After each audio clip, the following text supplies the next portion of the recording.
세계에서 가장 우수한 군함은 한국에서 제조된다. 보고서의 단 한 줄이 한 남성의 사고를 정지시켰습니다. 처음엔 그것이 과장된 평가라고 생각했습니다. 하지만 CNN과 헤리티지 연구소가 작성한 이 보고서는 결코 근거 없는 주장을 담지 않았습니다. 한때 세계를 지배했던 미국 해군, 그리고 이제 무서운 속도로 부상하는 중국의 군사력 속에서 한국이라는 이름은 모든 예상과 통념을 뒤엎는 존재로 떠올랐습니다. 그는 늘 세계 정세를 분석하며 미국의 군사적 우위를 유지할 방안을 모색해왔습니다. 그러나 이번만큼은 그가 알고 있던 모든 것이 흔들리는 기분이었습니다. 세계 최강의 해군력을 가진 미국도 아닌 한국이 그의 머릿속은 의문과 호기심으로 가득 찼습니다. 이 작은 아시아 국가가 어떻게 세계 최고의 군함을 만들 수 있었을까요? 대체 무슨 사연인지 오늘 사연 바로 시작하겠습니다. 안녕하세요. 저는 에단이라고 합니다. 미국 워싱턴 DC에 위치한 국방 관련 싱크탱크에서 일하는 군사 전략가예요. 제 주된 업무는 급변하는 국제 정세 속에서 미국의 패권을 유지하기 위한 전략을 구상하는 겁니다. 늘 그렇듯 새로 발표된 보고서를 검토하던 어느 날 CNN과 헤리티지 연구소에서 작성한 문서 한 줄이 저를 멍하게 만들었습니다. 세계에서 가장 우수한 군함은 한국에서 제조된다. 처음엔 그 문장이 잘못된 줄 알았어요. 미국조차 아닌 한국이 어떻게 그런 평가를 받을 수 있지? 세계 최강의 해군력을 자랑하는 미국이 아닌데? 이런 의문이 꼬리를 물었지만 관련 데이터를 읽으면 읽을수록 저의 선입견은 무너졌습니다. 보고서는 미국 해군의 현재 상황을 적나라하게 보여주고 있었어요. 한때 세계를 압도했던 미국 해군이 오바마 행정부 때 275척으로 축소됐다는 사실은 잘 알고 있었습니다. 반면 중국은 매년 무서운 속도로 군함을 건조하고 있었죠. 그 격차는 점점 벌어지고 있었고 태평양의 주도권을 위협받는 상황이었습니다. 트럼프 행정부에서 350척 이상으로 해군 증강 계획이 제시됐지만 현실적으로 이 속도를 따라잡는 건 불가능하다는 지적이 많았어요. 그런데 보고서는 해답을 제시하고 있었어요. 미국 혼자 해결할 수 없다면 동맹국의 힘을 빌려야 한다는 것이죠. 여기서 중요한 건 한국이었습니다. 한국의 조선업이 미국 해군을 위한 군함을 빠르고 정밀하게 제조할 수 있다는 내용이 담겨 있었습니다. 특히 세종대왕급 구축함이 사례로 언급돼 있었는데 전 세계에서 가장 우수한 기술력을 가진 군함이라는 평가를 받고 있었죠. 솔직히 저도 미국에서 태어나 자란 사람이라 한국에 대해 아는 게 많지 않았어요. 제가 아는 한국은 아마도 싸이의 강남스타일 같은 문화적 아이콘 정도. 하지만 군사적으로 중요한 나라라는 건 보고서를 읽으며 점점 알게 됐습니다. 저는 고개를 끄덕이며 이렇게 생각했어요. CNN이 이런 평가를 내놨다면 뭔가 있는 게 틀림없겠지. 그날 저녁, 저는 동료들과 이야기를 나눴어요. 한국이 정말 그렇게 대단한가요? 라고 물었더니 대부분 고개를 갸우뚱하며 반신반의했어요. 중국이나 일본이 더 강하지 않을까? 라는 반응이 많았습니다. 솔직히 저 역시 비슷한 생각이었어요. 하지만 보고서가 근거 없는 이야기를 담을 리 없다고 생각했죠. 몇 주 후 워싱턴에서 열린 국방 관련 회의에서 한국 대사관의 군사 담당자와 만날 기회가 있었어요. 대사관 관계자는 한국 조선업과 군사 기술력을 자랑스럽게 소개하며 세종대왕급 구축함이 세계적인 찬사를 받고 있다는 이야기를 했습니다. 저희는 세계에서 가장 빠른 속도로 군함을 생산할 수 있습니다. 미국도 이에 의존할 가능성이 큽니다. 그 말이 머릿속에 깊이 박혔습니다. 보고서, 그리고 대사관 관계자와의 대화는 저를 강하게 움직였습니다. 직접 보지 않으면 절대 이해할 수 없겠어. 그렇게 저는 한국행 비행기 티켓을 예약했어요. 책상 위에서 보고서를 읽으며 고민하던 시간이 끝났다는 생각에 가슴이 설렜습니다. 한국행 비행기를 타고 가는 내내 저는 설렘과 긴장이 교차했어요. 머릿속엔 CNN에서 보았던 세종대왕함의 웅장한 모습이 떠올랐고 한편으론 정말 이게 사실일까? 라는 의구심도 계속 맴돌았어요. 한국에 도착한 직후부터 예상치 못한 사실들과 마주하기 시작했어요. 인천공항에 내리면서 첫 인상은 깔끔함과 조직적이라는 느낌이었죠. 공항은 최신식 시설로 가득했고 사람들은 분주하게 움직였어요. 서울로 가는 길에서도 도시 곳곳에 펼쳐진 현대적 건축물과 기술적 발전이 뚜렷이 보였습니다. 서울에 있는 한 군사 관련 연구소에서 첫 미팅이 잡혀 있었어요. 연구소의 입구에는 태극기와 함께 국방 분야에서 수많은 상을 받은 표창장들이 걸려 있었죠. 현지 전문가들과 대화를 시작하자마자 제 머릿속은 마치 폭격을 맞은 듯 했습니다. 그들은 중국이 얼마나 빠르게 군사력을 확장하고 있는지 정확한 데이터를 가지고 있었어요. 하지만 그 데이터보다 더 놀라운 건 한국이 이 상황에 얼마나 철저히 준비하고 있는지였어요. 중국은 연간 군함 3척을 건조하지만 우리는 같은 시간에 5척을 건조할 수 있습니다. 물론 품질은 더 높죠. 한국 연구소 관계자는 태연하게 설명했어요. 처음엔 과장된 이야기인 줄 알았어요. 하지만 그들은 자료와 실적을 근거로 설명했고 데이터는 거짓말을 하지 않았습니다. 중국의 군사적 부상을 견제하기 위해 미국이 새로운 대안을 찾고 있다는 점에서 한국은 완벽한 해결책처럼 보였어요. 중국과 한국을 비교하는 자료 중 하나는 특히 인상적이었어요. 한 장의 슬라이드에는 두 나라의 군함 제조 속도와 품질 평가가 나란히 나와 있었죠. 중국은 속도 면에서 한국과 비슷했지만 품질에서는 엄청난 격차가 있었습니다. 이야기를 듣는 동안 문득 CNN 보고서의 문장이 떠올랐어요. 세계에서 가장 우수한 군함은 한국에서 제조된다. 그때는 흥미로운 주장이라고만 생각했지만 이곳에서는 그게 현실이라는 사실이 뚜렷하게 느껴졌습니다. 다음 날, 저는 대한민국 최대 조선소 중 하나를 방문했습니다. 헬멧과 안전조끼를 착용한 후 조선소 내부로 들어가는 순간 제 시야를 가득 채운 거대한 군함의 모습에 숨이 멎는 듯 했어요. 처음 본 세종대왕급 구축함은 크기뿐 아니라 그 정밀함에서도 저를 놀라게 했습니다. 조선소 직원은 자랑스럽게 말했어요. 이 함선은 세계 어디에서도 맞먹을 상대가 없을 겁니다. 그들의 자신감이 과장처럼 들리지 않았어요. 거대한 군함의 갑판과 선체를 직접 살펴보니 그들이 자랑할 만하다고 느껴졌습니다. 작업 현장은 믿을 수 없을 만큼 효율적이었어요. 직원들이 기계와 사람이 완벽한 조화를 이루며 군함을 건조하는 모습은 마치 거대한 오케스트라 같았어요. 우리는 속도와 품질 모두에서 중국을 앞섭니다. 그들의 말은 자신감 넘쳤고 저는 그 이유를 이제는 알 것 같았어요. 하지만 무엇보다 놀라웠던 건 이 모든 것이 기술력만으로 이루어진 게 아니라는 점이었어요. 조선소 관계자는 이렇게 말했어요.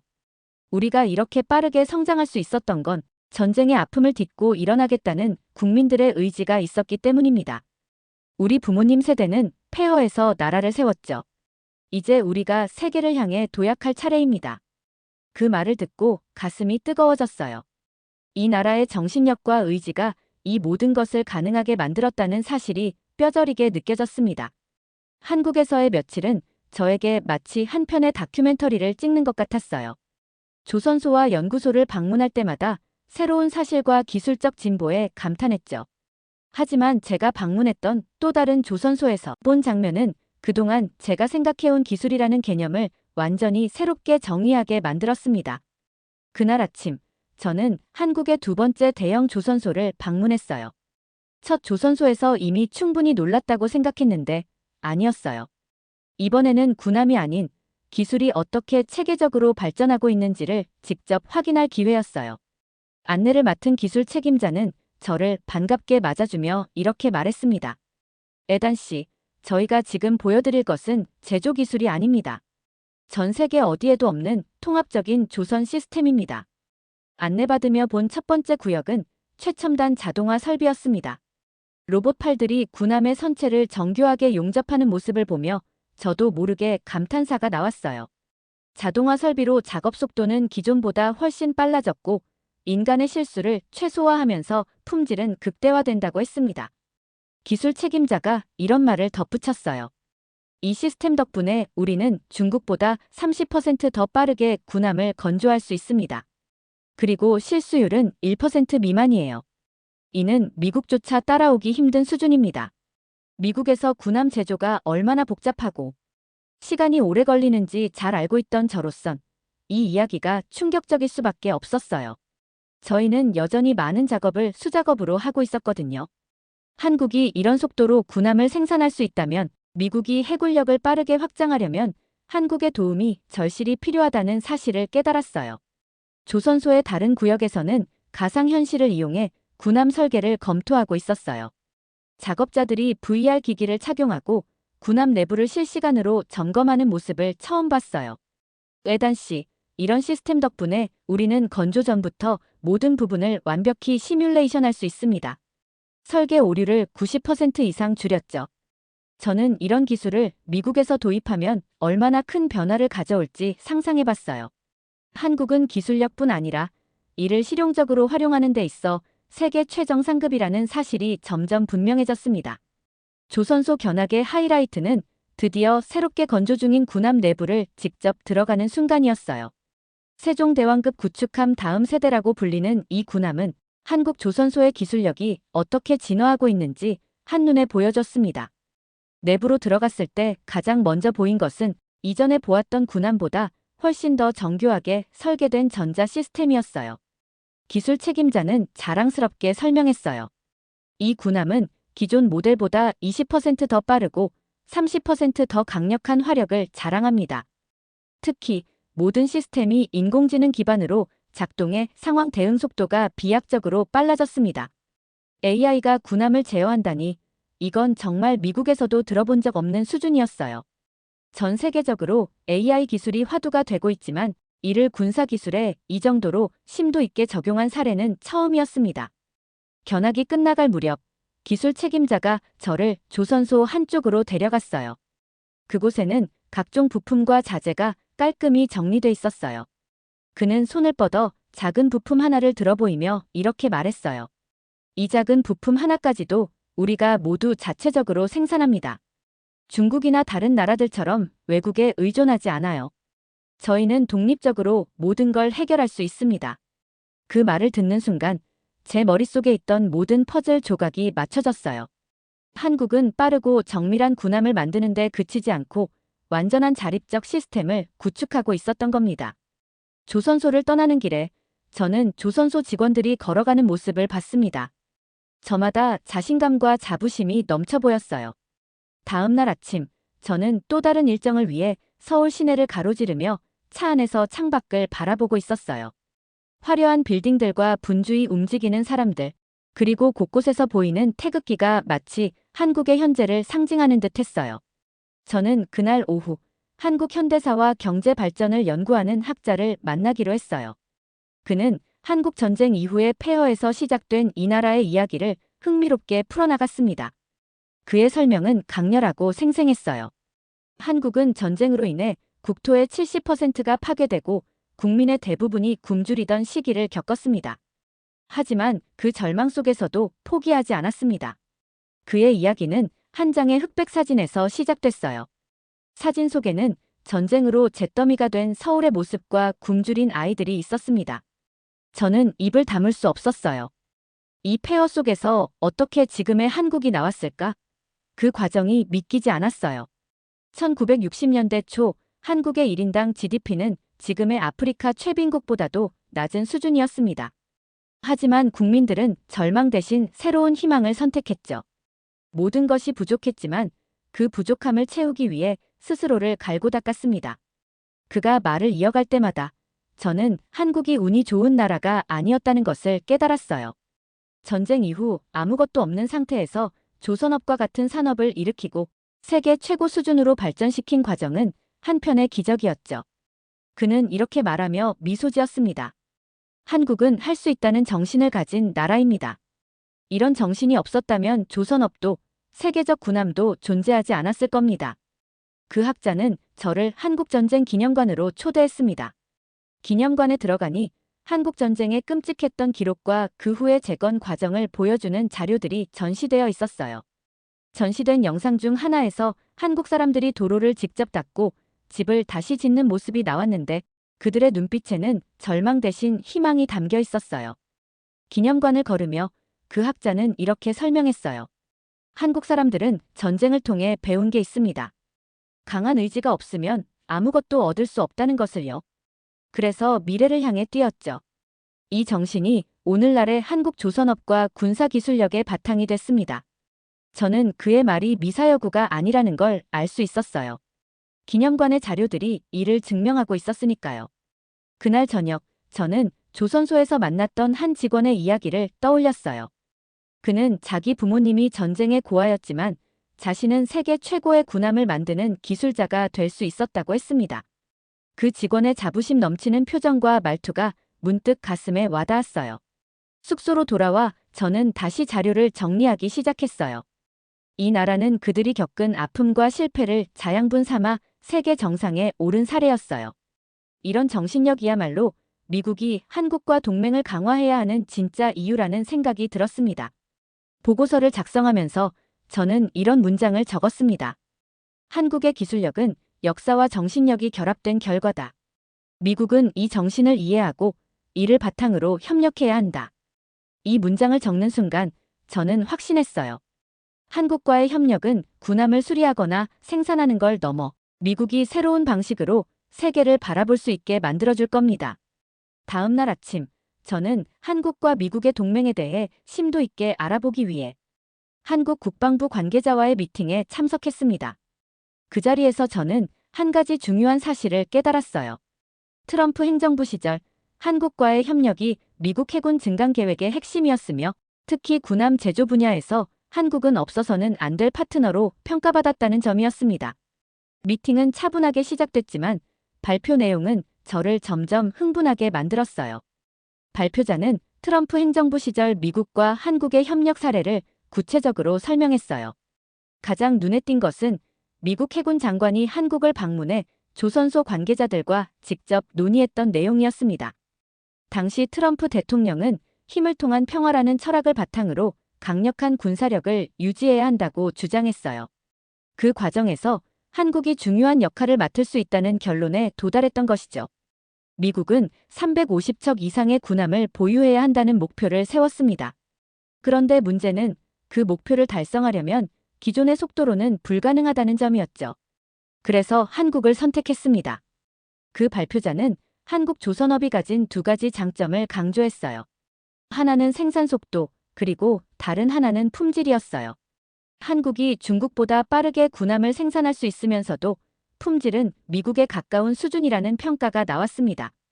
특히 세종대왕급 구축함의 기술력은 트럼프 행정부가 한국과 협력해야 한다는 확신을 가지게 만든 주요 이유 중 하나였어요. 저는 미팅이 끝난 뒤 발표자를 따로 만나 몇 가지 질문을 던졌습니다.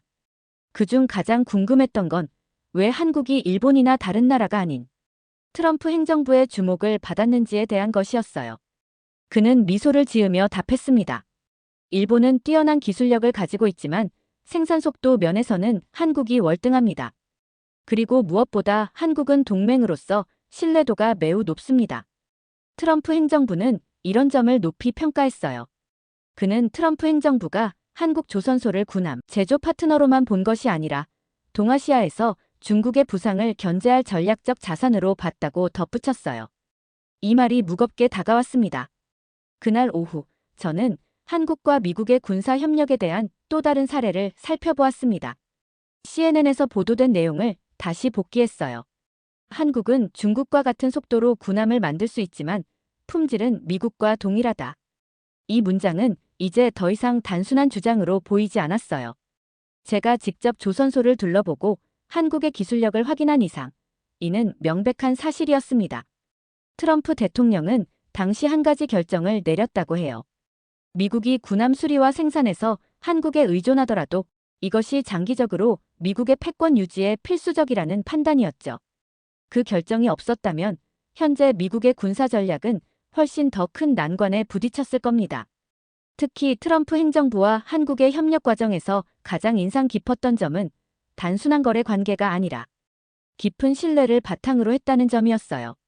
트럼프는 한국을 진정한 파트너라고 부르며 군사적뿐 아니라 외교적 협력도 강화하려는 노력을 기울였죠. 이런 신뢰는 정치적 계산에서 비롯된 게 아니었어요.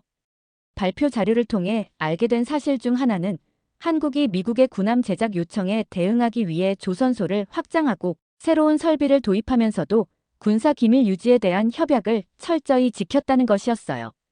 다음 일정은 한국의 군사 전략이 단순한 방어를 넘어 국제 질서에 어떻게 기여하고 있는지 알아보는 자리였습니다. 이번엔 국방부뿐 아니라 외교부에서도 참석한 전문가들과의 미팅이 준비되어 있었어요. 한국이 어떻게 미국의 군사적, 외교적 파트너로 자리 잡았는지 그 과정을 심층적으로 탐구할 수 있는 기회였습니다. 미팅은 한 외교관의 발표로 시작됐습니다. 그는 동아시아에서 한국의 역할을 이렇게 요약했어요. 우리는 스스로 강한 국가로 자리 잡았으며 미국과 대등하게 협력할 준비가 되어 있습니다. 그는 특히 한국이 국제사회에서 맡고 있는 역할에 대해 강조했어요. 한국은 단지 군사적 강국으로 성장한 것이 아니라 외교적으로도 태평양 지역의 안정과 번영에 기여하고 있었어요. 한국이 미국, 일본, 대만과 함께 중국의 군사적 팽창을 견제하는 데 핵심적인 역할을 하고 있다는 점은 명확했습니다. 미팅 중간 한 국방부 관계자가 발표 자료를 꺼내 들었습니다. 그는 한반도를 중심으로 동아시아의 군사적 지형을 분석하며 이렇게 말했어요. 한국은 지정학적으로 미국에게 필수적인 위치에 있습니다. 우리가 여기에 없다면 태평양 지역의 균형은 완전히 무너질 겁니다. 그는 특히 중국과의 경쟁에서 한국이 왜 중요한지를 데이터로 보여줬습니다. 중국은 지난 20년간 해군력을 3배 이상 늘렸고 태평양에서 미국의 영향력을 점점 압박하고 있었어요. 하지만 한국이 동맹국으로 존재하기 때문에 미국은 이 지역에서 강력한 군사적 발판을 유지할 수 있었습니다. 그는 최근 몇 년간 한국이 미국과의 협력을 통해 국제 무대에서 얼마나 많은 성과를 거뒀는지 구체적인 사례를 들어가며 설명했어요. 특히 북한 문제를 다루는 과정에서 한국이 미국과 긴밀하게 협력해왔다는 점이 두드러졌습니다. 미팅이 끝난 후 저는 발표 자료를 다시 한번 훑어보며 깊은 생각에 잠겼습니다. 처음 한국에 올 때만 해도 한국은 단순히 미국의 동맹국 중 하나라고 생각했어요. 하지만 지금은 확실히 알게 됐어요. 이 나라는 세계의 질서를 재편할 수 있는 힘을 가지고 있었고 미국이 그 점을 제대로 인식하지 못한다면 엄청난 기회를 놓칠 것이라는 사실을요. 다음 일정은 한국의 조선업이 동아시아를 넘어 세계적으로 어떤 영향을 미치고 있는지 알아보는 시간이었어요. 이번에는 한국 조선업계의 글로벌 프로젝트와 성과에 대해 다루는 자리였고 국제 무대에서 한국이 군사 및 상업적 조선업에서 어떻게 자리 잡았는지를 깊이 탐구할 수 있는 기회였습니다. 처음 발표를 맡은 관계자는 조선업의 역사부터 시작했습니다. 그는 한국이 1970년대까지는 조선업에서 후발주자였다는 점을 언급하며 이후 어떻게 세계 1위로 올라설 수 있었는지를 설명했어요. 한국은 자원이 부족했습니다. 그렇기에 기술력과 효율성으로 승부해야 했죠. 우리는 전 세계에서 가장 정교하고 신뢰할 수 있는 선박을 만들 수 있는 나라로 자리 잡았습니다. 그의 말은 자화자찬이 아니었어요. 수치를 통해 한국 조선업의 영향력을 증명했으니까요. 전 세계 LNG 운반선의 70% 이상, 그리고 초대형 유조선의 60%가 한국에서 건조된다는 통계는 저를 놀라게 했습니다. 한국은 상업용 선박뿐만 아니라 군사적 용도의 선박에서도 세계 최고의 기술력을 자랑하고 있었어요. 특히 인상 깊었던 건 한국이 참여한 국제 군사 프로젝트들이었어요. 발표자는 한국이 중동과 유럽 등 여러 지역에서 군함을 공급하거나 수리하는 계약을 체결한 사례를 공유했어요. 중동의 한 국가에서 한국이 건조한 군함이 지역 분쟁에서 중요한 역할을 했다는 이야기는 흥미로웠어요. 한국이 제품만을 판매하는 것이 아니라 기술 지원과 훈련까지 제공해 그 국가의 군사력을 전반적으로 향상시켰다는 점이 강조됐습니다. 또한 유럽에서 한국산 군함이 나토 훈련에서 사용된 사례도 나왔어요. 발표자는 이렇게 말했어요. 한국산 군함은 나토 훈련에서도 미국이나 유럽의 군함과 대등한 평가를 받고 있습니다. 이는 기술적 우수성만이 아니라 한국 조선업이 얼마나 국제적 신뢰를 얻고 있는지를 보여주는 증거입니다. 발표 후 저는 몇 가지 질문을 했어요. 한국 조선업이 이렇게 성공적으로 성장할 수 있었던 가장 큰 이유는 무엇인가요? 라는 질문에 한 관계자가 이렇게 답했어요. 한국은 항상 경쟁국보다 한 발 앞서 있었습니다. 기술 개발에 투자를 아끼지 않았고 품질에서 타협하지 않았습니다. 그리고 무엇보다 우리가 만든 군함과 선박이 실제로 세계 여러 나라에서 중요한 역할을 하고 있다는 자부심이 큰 힘이 되었죠. 이 말이 인상 깊었어요. 전 세계에서 신뢰받는 제품과 기술을 제공했다는 점에서 한국의 조선업은 독보적이었습니다. 오후에는 한국 조선소에서 이루어진 또 다른 글로벌 프로젝트의 사례를 직접 확인할 기회가 있었습니다. 제가 방문한 조선소에서는 동남아시아의 한국가를 위해 제작 중인 군함이 건조되고 있었어요. 조선소 관계자는 이렇게 설명했어요. 이 나라가 한국을 선택한 이유는 간단합니다. 품질과 신뢰성. 그리고 우리는 그들의 군사력 강화까지 도와주기 때문입니다. 군함 건조 현장을 둘러보며 저는 또 한 번 한국의 기술력에 감탄했어요. 모든 작업이 체계적이고 효율적으로 이루어지고 있었으며 기술자들의 자부심이 작업 환경 곳곳에서 느껴졌습니다. 마지막 일정으로 저는 한국 외교부와 국방부가 공동으로 주최하는 특별 세미나에 참석했습니다.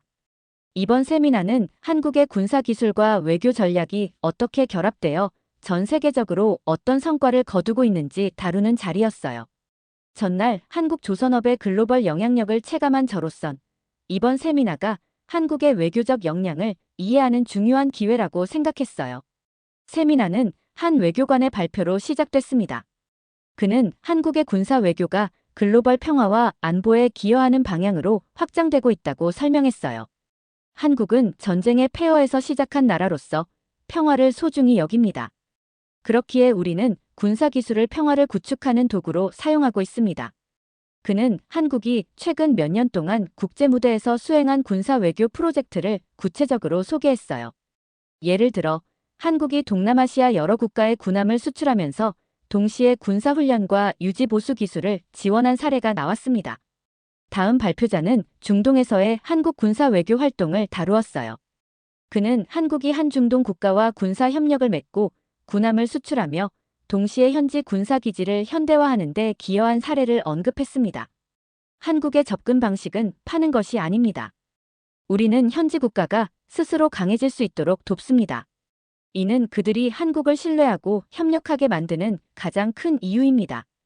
그 발표자는 한국이 이러한 방식으로 무기 공급국을 넘어선 평화와 협력을 지향하는 파트너로 자리 잡았다고 강조했어요. 세미나 후반부에는 한국의 외교적 성과를 데이터로 분석한 발표가 이어졌습니다. 한 통계 자료에 따르면 한국산 군사 장비를 사용하는 국가들의 90% 이상이 한국과 추가적인 외교적 협력을 맺고 있었다고 해요.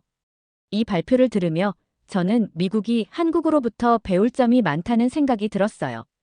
미국은 때때로 강압적인 외교 방식을 취해 동맹국들로부터 반감을 사는 경우가 있었죠.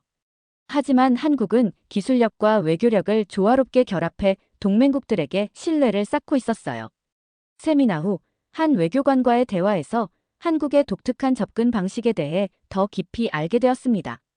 그는 한국이 어떻게 군사 외교를 통해 국가 이미지를 제고하고 있는지 설명했어요.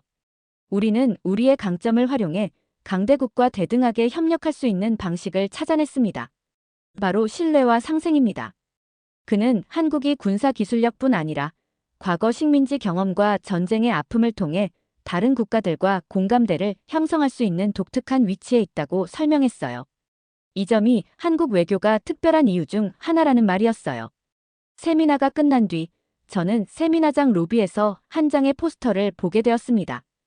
포스터에는 이렇게 적혀 있었어요. 한국, 기술과 외교를 통해 평화를 만드는 나라. 처음 한국에 도착했을 때만 해도 이 나라는 미국의 동맹국 중 하나라고만 생각했어요. 하지만 이제는 미국이 반드시 신뢰하고 협력해야 할 전략적 파트너라는 확신을 가지게 되었습니다. 이 나라는 폐허에서 일어선 정신력을 바탕으로 세계 정상에 올랐고 자신들의 기술을 평화와 협력을 위해 사용하는 방법을 알고 있었습니다. 조선소에서 본 최첨단 군함, 외교부와 국방부의 전략적 비전, 그리고 국제사회에서 쌓아온 신뢰는 모두 한국이라는 나라의 본질을 보여줬어요. 저는 한국이 세계에 기여하고 있는 방식에서 깊은 감명을 받았습니다. 한국은 자신을 방어하는 데 그치지 않고 동아시아와 전 세계의 평화와 안정을 위한 파트너로 자리 잡고 있었습니다. 이 모든 것이 한국이 세계에서 신뢰받는 이유라고 생각합니다. 마지막으로 한국에서 느낀 감정을 이렇게 정리하고 싶습니다. 한국은 미래의 세계 질서를 함께 만들어갈 동반자이다. 미국은 한국의 기술력과 정신력, 그리고 외교적 역량을 더욱 신뢰하고 협력해야 한다. 이제 저는 한국과 함께 만들어갈 미래가 얼마나 밝을지 기대하게 되었어요. 이 여정을 통해 배운 것들이 앞으로 미국의 군사 전략과 외교 정책에 중요한 통찰을 제공할 것이라고 확신합니다. 두 번째 사연 시작합니다. 여기 역사적 진실을 알리기 위해 평생을 바친 일본인이 있습니다. 그는 사회적으로 큰 비난을 받으며 일본 내에서는 배신자나 매국노로 낙인 찍혔고 그의 자녀 또한 배신자의 가족으로 낙인 찍혀 학교에서 왕따를 당하며 괴롭힘을 겪었습니다. 그로 인해 그 일본인은 평생 가족과 단절된 삶을 살아야 했습니다. 하지만 그는 마지막 순간까지 양심을 저버리고 싶지 않았다며 본인의 선택에 후회하지 않는다고 말하는데요. 대체 무슨 사연일지 오늘 사연 바로 시작하겠습니다. 안녕하세요. 저는 아키코입니다. 평범한 일본 여대생이죠. 친구들이나 같은 과 동기들 사이에선 요즘 한국 문화를 좋아하는 친구들이 꽤 많습니다. 사실 저도 마찬가지예요. BTS나 드라마, K-팝에 빠져들면서 한국 문화를 즐기고 있습니다. 일본에서 점점 더 한국에 대한 인기가 많아지는 걸 보면서 나름 뿌듯한 기분이 들었죠. 그런데 집에서는 한국에 관한 이야기를 꺼내는 게 절대 금기입니다. 특히 아버지는 예전부터 한국 이야기가 나오면 이상하게 화를 내세요. 원래 다정하고 가족에게 헌신적인 분인데 마치 다른 사람이 된 것처럼 목소리가 높아지면서 냉정한 눈빛을 지어요. 아버지가 한국에 대해 직접 비난하거나 욕하는 걸 들은 적은 없어요. 단지 내 앞에서 한국 이야기는 절대 꺼내지 말아라고 말씀하실 뿐이죠. 저는 점점 더 궁금해졌어요. 도대체 한국이 아버지에게 무슨 의미이기에 이렇게 화를 내시는 걸까? 그렇지만 집에서는 한국에 대한 관심을 억누를 수밖에 없었습니다. 한국 드라마를 볼 때도 K-팝을 들을 때도 아버지 눈치를 봐야 했어요. 그래서 일부러 밖에 나가서 보고 듣거나 친구들하고만 이야기를 나눴죠. 집에서는 그저 조용히 입을 다물고 있었습니다. 그럴수록 점점 답답해지기 시작했어요. 어느 날 친구들과 즐겁게 대화를 나누다가 친구가 제게 물었습니다. 아키코, 너희 부모님도 한국 드라마 즐겨보셔? 그 질문에 저도 모르게 속이 상해서 한숨이 나왔어요. 친구들에게 아버지의 반응에 대해 이야기했더니 다들 당황하면서 정말 그 정도야? 라며 이해할 수 없다는 반응을 보이더라고요. 일본에선 지금 한국 문화가 유행하고 있는데 왜 그런 거냐고 묻는 친구들의 질문에 저 역시 답을 할 수 없었습니다. 아버지의 이런 태도를 겪으면서 부모님 세대가 얼마나 고지식하고 현실을 모르는지에 대한 생각이 깊어졌습니다. 왜 굳이 집에서까지 한국 문화를 숨겨야 할까요? 이제는 아버지와도 마음을 나눌 수 없을 것 같다는 느낌이 강하게 들었어요. 저는 부모님 세대가 자기 고집에 사로잡혀 세상이 어떻게 변해가는지 모른다고 생각하기 시작했어요. 집에서의 숨막히는 분위기는 날이 갈수록 저를 옥죄어왔습니다. 좋아하는 것들에 대해 이야기하지 못한다는 것은 생각보다 큰 고통이었어요. 부모님과 나눌 수 없는 비밀이 있다는 느낌은 갈수록 커졌고 특히 아버지가 집에 계신 날이면 저도 모르게 입을 다물고 눈치를 보게 되었죠. 한국에 대해 언급하면 그날의 저녁 식사는 언제나 고요하고 무거운 침묵 속에서 마무리되었어요. 저는 결국 부모님에게 독립을 요청했어요. 학교가 집에서 멀다는 핑계로 나왔지만 사실 진짜 이유는 따로 있었죠. 집안에서 더 이상 답답하게 살고 싶지 않았어요. 집을 나와서 나만의 공간에서 자유롭게 지내고 싶었어요. 부모님은 조금 망설이셨지만 제가 입학한 대학교가 집과 거리가 있어서 쉽게 허락해 주셨어요. 혼자 살게 된 후부터는 비로소 자유가 찾아왔습니다. 드라마도 마음껏 보고 K-팝도 크게 틀어놓고 들을 수 있었어요. 친구들과 함께 한국 예능을 보며 한국어를 배우려고 하는데 아버지의 잔소리도 들리지 않는 제 공간은 너무나도 편안했어요. 이렇게 지내는 게 얼마나 좋은지, 왜 이제서야 알게 되었는지 아쉬울 정도였죠. 하지만 시간이 지나면서도 집에 갈 때면 여전히 마음 한편이 무거웠습니다. 부모님 댁에 가서도 한국 드라마 이야기나 K-팝 이야기를 할 수 없다는 점이 저를 계속 속박하는 것 같았죠. 아버지는 한국 이야기에 대해서만큼은 여전히 저를 차갑게 대하셨습니다. 마치 한국 문화에 대한 모든 이야기를 집에서는 철저히 금지해야 하는 듯한 분위기였어요.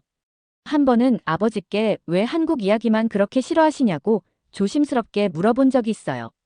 대답을 해주실 거라는 기대는 하지 않았지만 그래도 혹시나 하는 마음으로 물어봤죠. 그런데 아버지는 그냥 한숨을 쉬며 고개를 돌리셨어요. 그날 저녁은 어느 때보다도 차가운 침묵 속에서 흘러갔습니다. 아버지는 저와 이야기하기를 꺼려하는 모습이었고 저도 더 이상 묻지 않았어요. 대학에 다니며 부모님과 떨어져 살게 되니 마음은 한결 편했지만 가족 간의 거리감은 더욱 커져갔어요. 독립 후 자유로운 생활을 만끽하던 어느 날 저는 친구와 함께 시내를 거닐고 있었습니다. 그러다 길거리에 모인 사람들 사이에서 다소 특이한 광경을 보게 되었죠. 한 무리의 사람들이 독도는 한국 땅이다라는 피켓을 들고 외치고 있었습니다. 피켓과 함께 나눠주는 전단지에는 독도가 왜 한국 영토인지 설명하는 글이 빼곡히 적혀 있었어요. 몇몇 사람들은 일본 역사 문헌과 고지도까지 들고 나와 독도가 일본의 고유 영토가 아니라는 사실을 외치고 있었습니다. 저는 그 사람들의 목소리가 조금 신기하다고 느껴졌습니다. 독도 문제에 대해 특별히 관심을 가진 적도 없고 솔직히 말해 그 영토가 한국 땅이건 일본 땅이건 크게 중요하게 여긴 적이 없었거든요. 오히려 왜 이 문제로 이렇게 열띤 논쟁이 벌어지는지 이해하기 어려웠습니다. 지나가는 사람들 대부분도 그들을 의아하게 바라보거나 아예 무시한 채 지나쳤죠.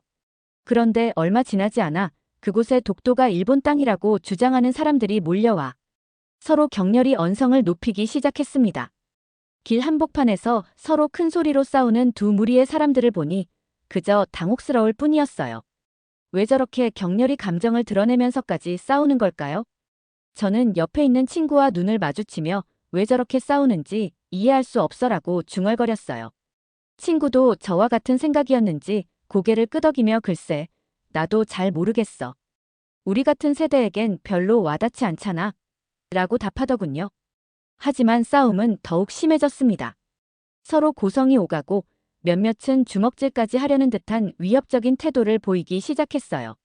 경찰까지 출동해 두 무리를 겨우 진정시켰고 시위는 엉망이 된 채 마무리되었습니다.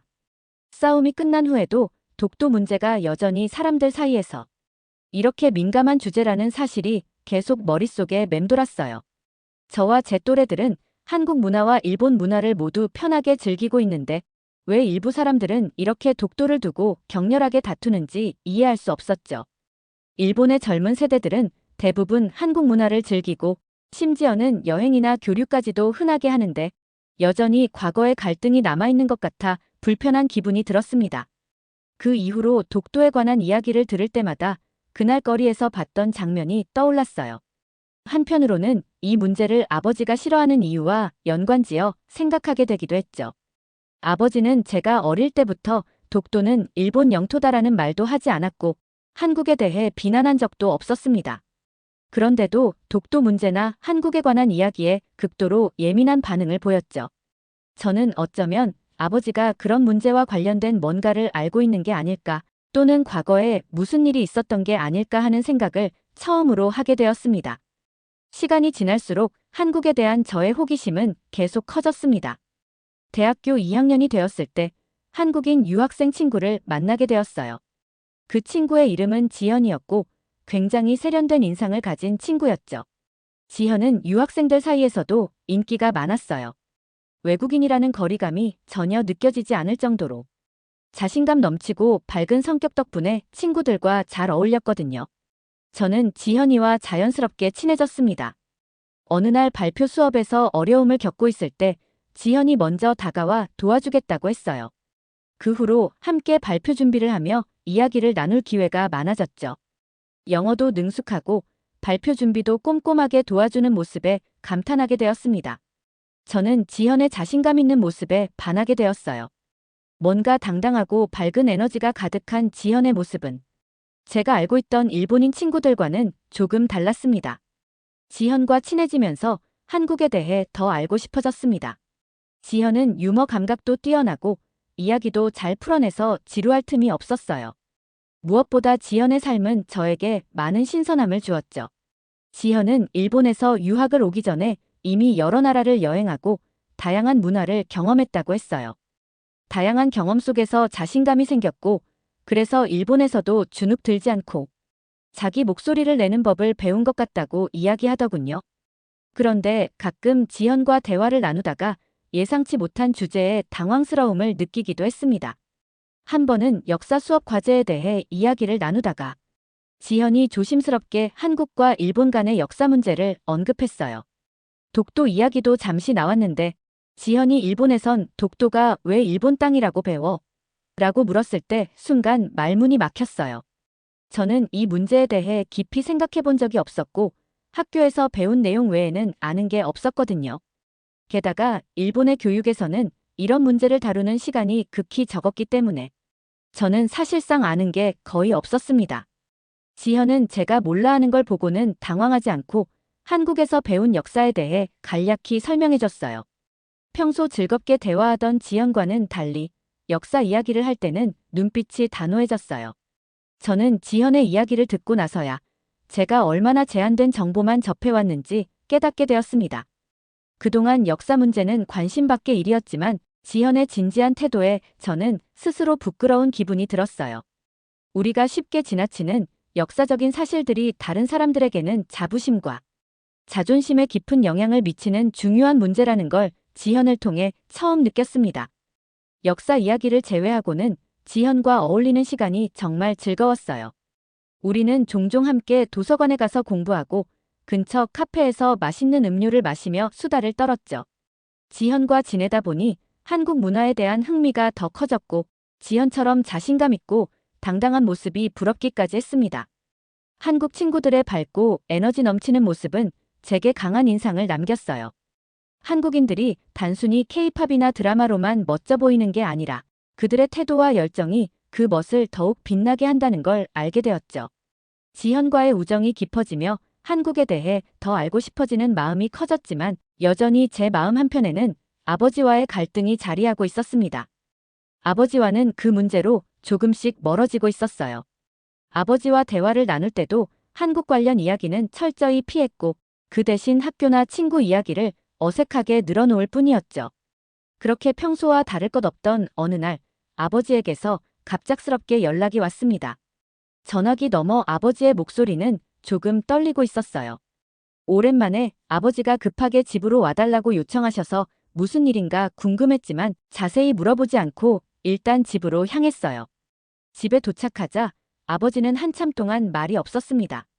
그 고요함이 이상할 정도였죠. 그러다 아버지는 저를 쳐다보더니 할아버지를 보러 가자라고 말했습니다. 저는 그 순간 온몸이 얼어붙는 기분이 들었어요. 어릴 적 아버지께서는 할아버지가 돌아가셨다고 말씀하셨기 때문입니다. 그런데 이제 와서 갑자기 할아버지를 보러 가자는 말은 도저히 이해할 수 없었어요. 혼란스러웠지만 저는 아버지를 따라 나섰습니다. 기차를 타고 한참을 달려 도착한 곳은 낯선 동네였습니다. 그곳에 아버지의 아버지, 그러니까 제 할아버지가 계셨죠.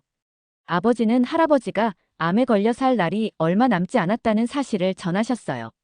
눈앞에 펼쳐진 이 상황이 너무 낯설고 어색하게 느껴졌습니다. 평생 한 번도 만난 적 없고 이미 돌아가신 줄로만 알았던 할아버지께서 여전히 살아계셨다니요.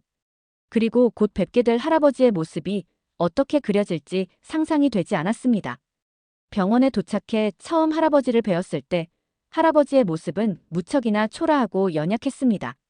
생전 처음 뵙는 할아버지였지만 그 모습만으로도 마음 한구석이 먹먹해졌죠.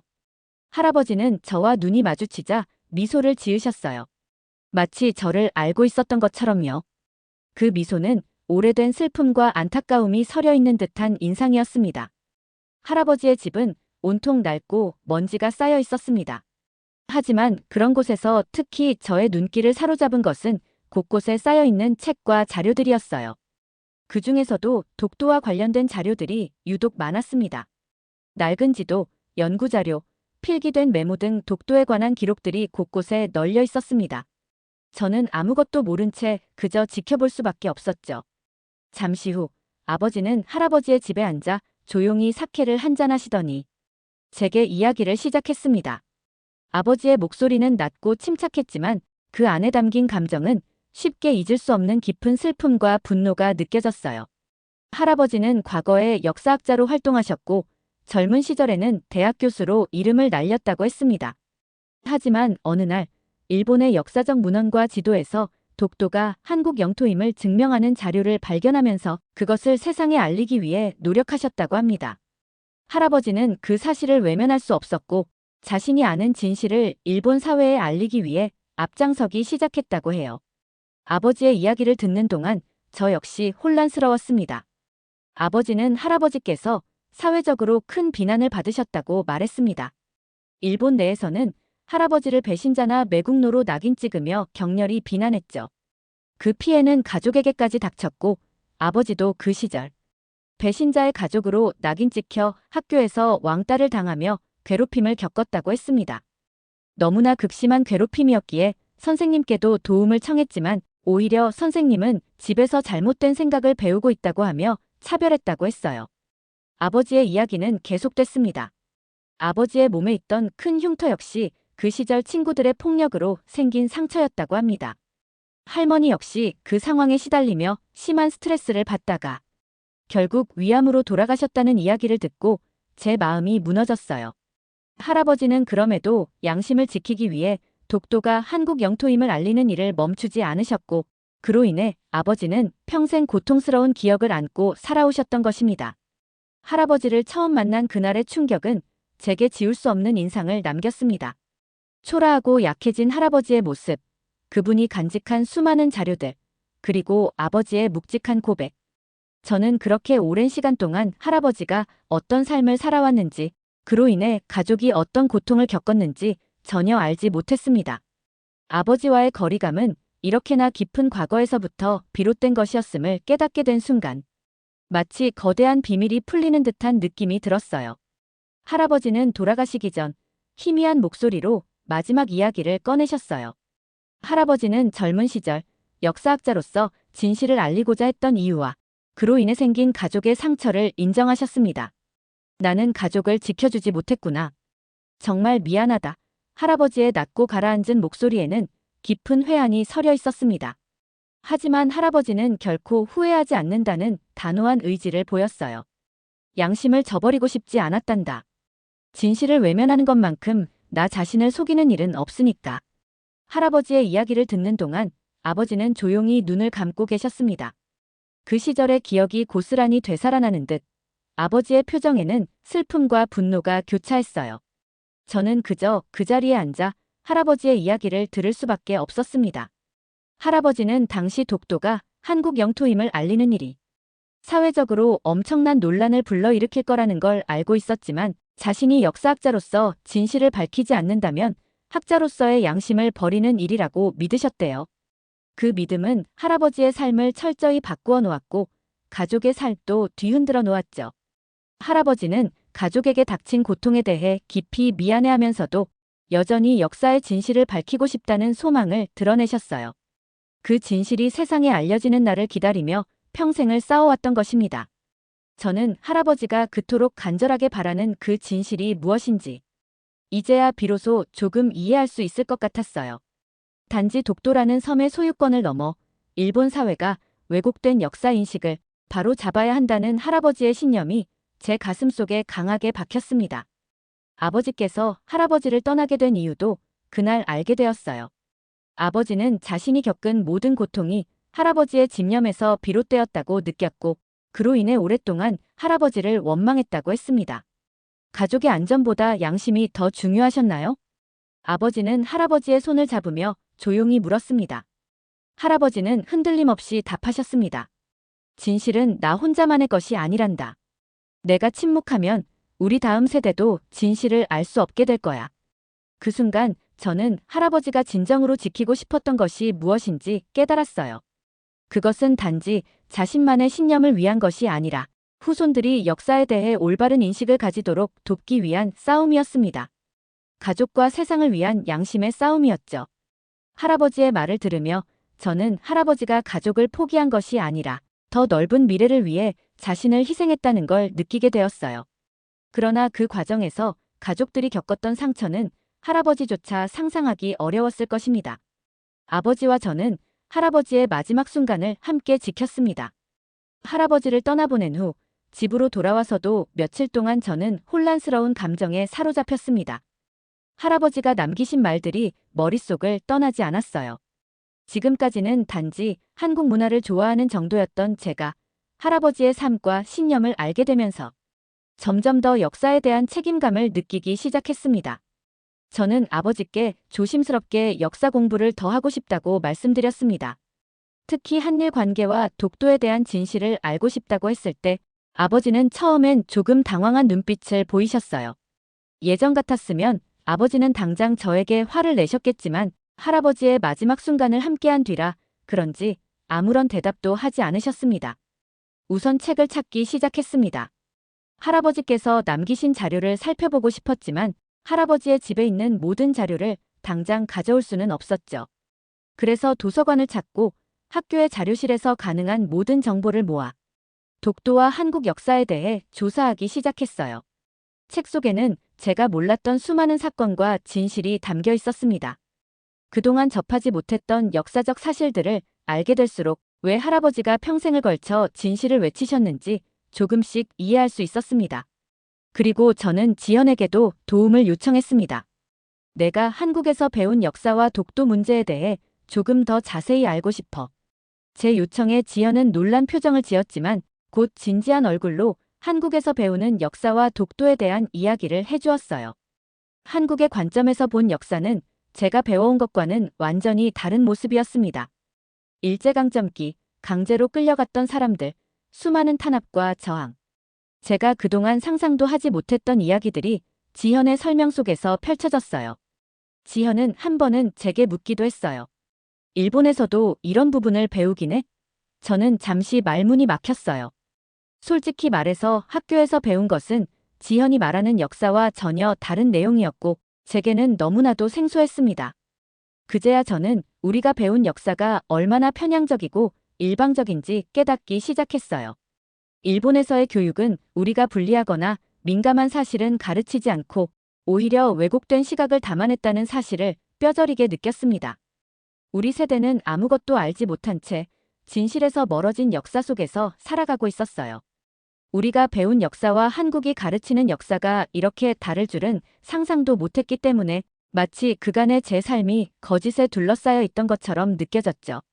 그리고 할아버지가 평생을 걸쳐 싸운 이유를 제대로 이해하게 되었어요. 한국의 역사적 장소에서 일본에서는 알려지지 않은 진실을 보고 느끼고 싶다는 마음이 굴뚝 같았습니다. 지현은 흔쾌히 저와 함께 해주기로 했고 우리는 여름방학 동안 한국으로 떠났습니다. 서울에 도착한 첫날 모든 것이 신기했습니다.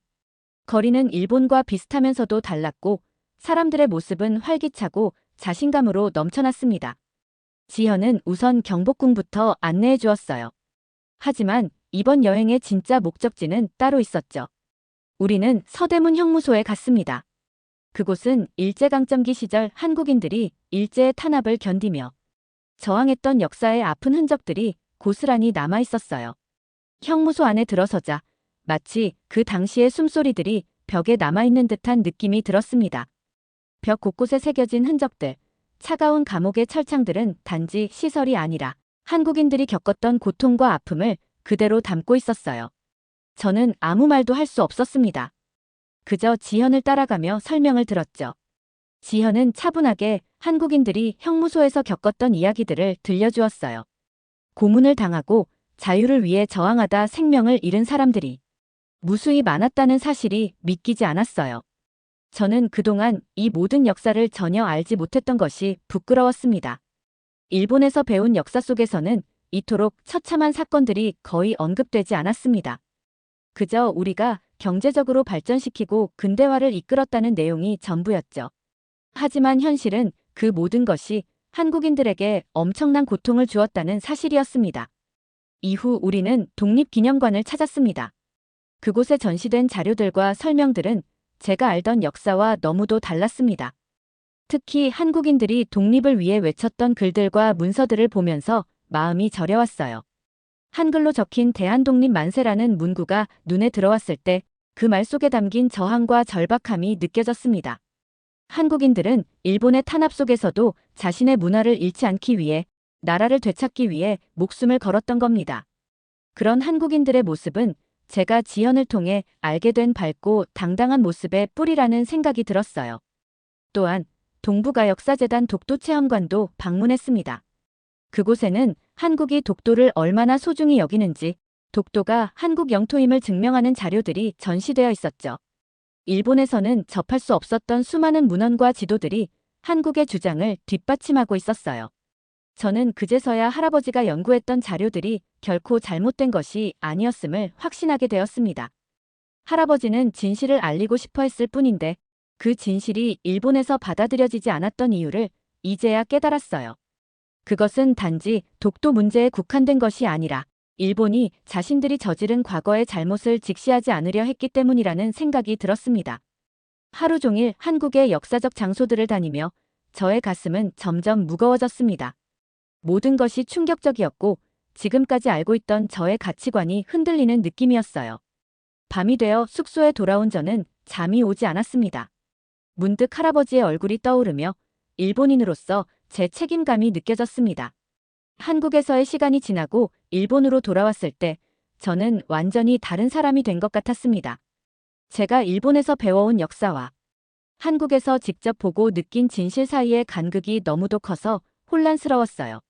한국인들은 일제강점기의 아픔과 고통을 통해 자신의 정체성을 지키려 했고 그 과정에서 수많은 사람들이 희생된 사실을 눈으로 확인한 지금 저는 그저 평범한 일본 대학생으로 남을 수가 없었습니다.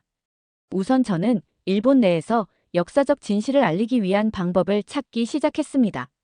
인터넷과 도서관을 뒤져서 독도 문제와 일제강점기 역사에 대해 목소리를 내는 시민단체를 찾아보았고 다행히도 소수지만 같은 뜻을 가진 사람들이 존재한다는 것을 알게 되었어요.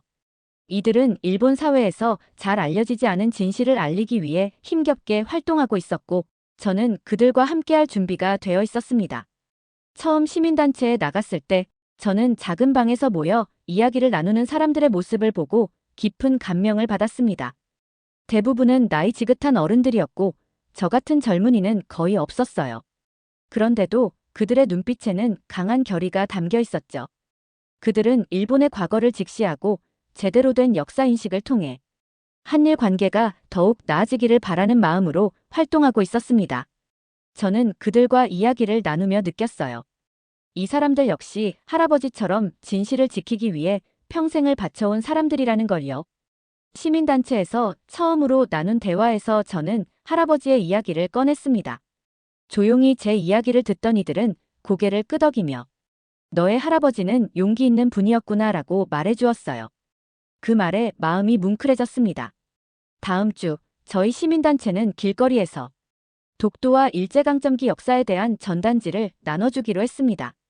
할아버지께서도 과거에 하셨던 일이라는 생각에 저 역시 긴장되면서도 묘한 설렘이 들었어요. 길거리에 나가 한국의 역사적 진실을 알리는 일을 직접 한다는 것은 이전에 저라면 상상조차 못했던 일이었지만 이제는 그 누구보다 당당하게 서 있을 수 있었습니다. 물론 반응은 제각각이었어요. 어떤 이들은 우리를 흘겨보며 지나쳤고 일부는 배신자들이라고 소리치기도 했습니다. 하지만 제 마음은 오히려 더 단단해졌습니다. 그들의 무시와 비난 속에서도 진실을 알리고자 하는 제 의지는 더욱 굳건해졌어요. 한국에서 지현과 함께 역사적 장소를 둘러보며 느꼈던 감정들이 저를 지탱해 주었기 때문입니다. 저는 무언가를 배척하기만 하는 태도보다는 역사를 올바르게 이해하고 서로를 존중하는 것이 얼마나 중요한지 절실히 깨달았습니다. 그날의 활동이 끝난 후 저는 아버지께 조심스럽게 말씀드렸습니다. 아버지, 저 이제 시민단체에서 활동하고 있어요. 할아버지가 밝히고자 했던 진실을 일본 사회에 알리고 싶어요. 아버지는 한동안 저를 지그시 바라보시더니 말씀하셨습니다. 나는 할아버지처럼 용기가 없었지만 내가 그 일을 하고 싶다면 응원하마. 대신 내 안전과 행복이 최우선이 돼야 한다. 그 말 한마디에 눈물이 날 뻔했어요. 시민단체 활동을 이어가며 저는 비로소 제 역할을 깨달아가고 있었습니다. 할아버지의 뜻을 이어받아 일본 내에서 진실을 알리고 우리 세대가 과거를 제대로 직시할 수 있도록 돕는 것이 이제 저에게 중요한 사명이 되었습니다. 이 길을 걸으며 아버지와의 관계도 조금씩 변해갔어요. 아버지는 이제 더 이상 한국이나 독도 이야기를 금기시하지 않으셨고 제가 하는 일에 대해 조심스럽게 이해해 보려는 모습을 보이셨습니다. 그러던 어느 날 아버지께서 저에게 조용히 말을 꺼내셨습니다. 아키코, 내가 할아버지처럼 살지 않길 바랐었는데 이제는 내가 왜 그러는지 조금 알 것 같구나. 아버지의 그 말에 저도 감정이 북받쳐 올랐습니다. 아버지는 그동안 할아버지를 원망하며 살아오셨지만 제 모습을 통해 서서히 그분의 뜻을 이해하고 계셨던 것입니다. 그동안의 오해와 갈등이 조금씩 해소되어 가는 순간이었어요. 저는 아버지에게 조심스럽게 말했습니다. 사실 한국에서 돌아온 후로 한국인들한테 미안하다는 말을 전하고 싶다는 생각을 많이 했어요. 우리가 배워온 역사가 전부가 아니고 많은 부분에서 왜곡된 부분이 있다는 걸 알게 되었으니까요. 아버지는 제 말을 잠자코 들으셨습니다.